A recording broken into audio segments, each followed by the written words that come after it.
संजय शिरसाट यांनी नियम डावलून मुलाच्या नावाने शेंद्रा एमआयडीसी मध्ये 6 कोटींची जागा घेतली, तिथे मद्य निर्मिती केली जाणार, इम्तियाज जलील यांचा दावा।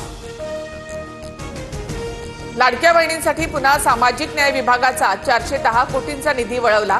लाडकी बहीण योजनेमध्ये अनुसूचित जाती प्रवर्गातील पात्र लाभार्थ्यांना देण्यासाठी निधी वापरणार। निधीच्या कमतरतेचा राज्यातील आमदारांनाही फटका। अनेक आमदारांना गेल्या 6 ते 7 महिन्यापासून घरभाड भत्ता नाही, सूत्रांची माहिती। भारतात दंगे घडवण्याच्या इराद्याने पाकचा पहलगाममध्ये दहशतवादी हल्ला घडवला। ऑपरेशन सिंदूर त्यांना कायम पराभवाची आठवण करून देईल।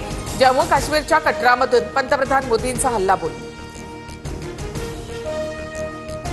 जगातील सर्वात उंच पुलावर फडकला तिरंगा। पंतप्रधान नरेंद्र मोदी यांच्या हस्ते काश्मीर खोऱ्यातील चिनाब पुलाचं उद्घाटन। कटरा ते श्रीनगर वंदे भारत एक्सप्रेसलाही हिरवा झेंडा।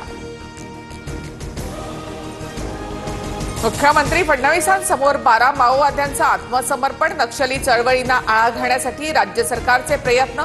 फडणवीसांच्या हस्ते आत्मसमर्पण केलेल्या माओवाद्यांचा सत्कार।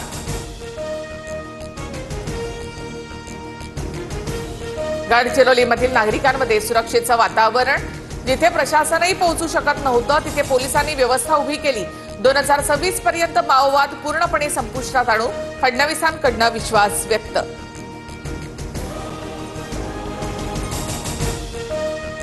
शिंदेंच्या शिवसेनेमधील सुजाता शिंगाडे यांची पुन्हा ठाकरेंच्या शिवसेनेमध्ये घरवापसी।